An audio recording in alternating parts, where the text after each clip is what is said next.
মার্কিন যুক্তরাষ্ট্রের নবনির্বাচিত প্রেসিডেন্ট ডোনাল্ড ট্রাম্পের এই নির্বাচনে একটা বিপরীত ডাইমেনশন আমরা দেখেছি কিভাবে Elon Musk billions of dollar খরচ করেছিলেন ট্রাম্পকে জয়ের জন্য।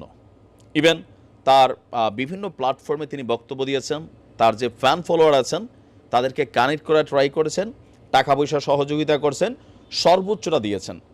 ডোনাল্ড ট্রাম্প পাশ করার পর আপনার এই ইলন মাস্ককে কিন্তু বড় একটা মন্ত্রী পদমর্যাদায় আপনার দায়িত্ব দিয়েছেন।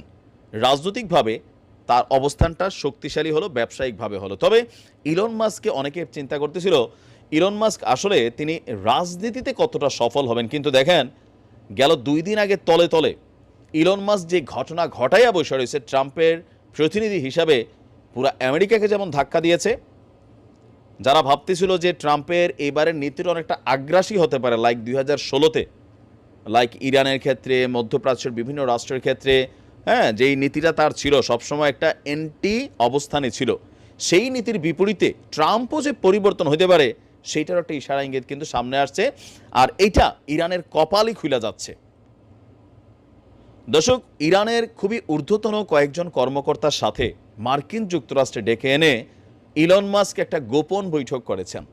আর এই বৈঠকের মূল বিষয় ছিল দুই দেশের মধ্যে কিভাবে পজিটিভ সম্পর্ক তৈরি করা যায়। ইভেন ইলন মাস্ক চাচ্ছিলেন তার কিছু ব্যবসা কিভাবে ইরানে নেওয়া যায়, ইরানেরও কিছু অ্যাক্টিভিটিস কিভাবে মার্কিন যুক্তরাষ্ট্রের সাথে পজিটিভলি কানেক্ট করা যায়, এই একটা অবস্থান চলে আসলো। আর এই বক্তব্য সম্পর্কে যখন আজকে মার্কিন যুক্তরাষ্ট্রের গণমাধ্যমগুলো আপনার এই নিউজটা করলো, তখন জানা গেল যে ট্রাম্পের পরামর্শেই বা তার নির্দেশেই ইলন মাস্ক এই ধরনের সিদ্ধান্ত নিয়েছেন, অনানুষ্ঠানিক। তার মানে ট্রাম্প ক্ষমতায় বসার আগেই সব কিছু একটা প্রি সেট আপ নিয়ে তিনি তার চেয়ারটাতে বসতে যাচ্ছেন।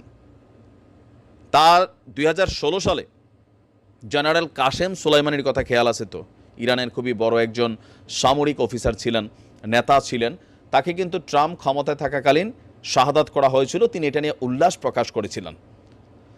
আর এটা নিয়ে ইরান এবং ট্রাম্পের মধ্যে বা আমেরিকার মধ্যে একটা বিশাল দূরত্ব। ইভেন তৎকালীন সময়েও ইরানের পারমাণবিক কর্মসূচি বলেন, ইরানের বিভিন্ন ধরনের কর্মসূচিতে ট্রাম্প কিন্তু বড় ধরনের নেগেটিভ ভূমিকা রেখেছিলেন। কিন্তু এইবার ভিন্ন রকম এক ট্রাম্প আমরা দেখতে পাচ্ছি। এইবারের পরিস্থিতিটা মনে হচ্ছে যে সে বিশ্বকে আসলে শান্তি দিতে চায়। একদিকে রাশিয়া ইউক্রেন যুদ্ধ বন্ধের জন্য কথা বলছেন, গাজা যুদ্ধ বন্ধের কথা বলছেন, তবে ইসরায়েলের বেলায় আমি জানি না তার নীতির কী হবে, কিন্তু ইরানের সাথে একটা পজিটিভ ফিডব্যাক ক্রিয়েট করতে চায়। আর এতে ইলন মাস্কও লাভবান হবেন, মার্কিন যুক্তরাষ্ট্র লাভবান হবে, কারণ ব্যবসাটা তো তাদের দেশেরই, তাই না? তো ইলন মাস্কের কোম্পানি যদি ইরানে যায়, ইরান নিতে চায়, সেখানে কূটনৈতিক সম্পর্কটা সৌহার্দ্যপূর্ণ হবে। আর যেই নিষেধাজ্ঞাগুলো আছে সেগুলো হয়তো বা কম বেশি উঠে যাবে। আবার এমনও হইতে পারে যে ট্রাম্পের মাথায় কোনটা ঘুরে জানি না, যে ইরান তলে তলে কত দূর আগাই গেল সেগুলো সম্পর্কে একটু তথ্যমত্য জানা দরকার। কারণ ইরান তো এখন কাউকে ঢুকতে দেয় না, পাল্টাপাল্টি নিষেধাজ্ঞার কারণে আপনার আন্তর্জাতিক কোনো সংস্থাকেও ঢুকতে দেয় না। তারা তাদের কর্মকাণ্ড, কেউ কেউ বলছে পারমাণবিক একদম মেশিনারিজ বানাইয়া একটার পর একটা মাটির নিচে আন্ডারগ্রাউন্ডে গোডাউন স্টক করে ফেলছে। সেইটাও হইতে পারে, আবার পজিটিভলিও হইতে পারে। বাট আমি পজিটিভলি থিঙ্ক করতে চাই, কারণ আমিও চাই ইরানের উপরে যে পরিমাণ নিষেধাজ্ঞা আছে এগুলো যদি কাটাই উঠতে পারে ইরান। এক আমেরিকার কারণে ইউরোপীয় ইউনিয়নের অনেক দেশ ইরানকে নিষেধাজ্ঞা দিয়ে রাখছে। তো আমেরিকা যদি পজিটিভলি হাত বাড়ায়, ইরান বাড়াইতে প্রস্তুত এই মুহূর্তে, এটা কৌশলের অবলম্বন। পাশাপাশি পশ্চিমারাও কিন্তু পজিটিভ হাত বাড়াবে। ইরানের অর্থনীতি শক্তিশালী হবে, সমরনীতি শক্তিশালী হবে, ইরান আরও শক্তিশালীভাবে ডেভেলপ করবে।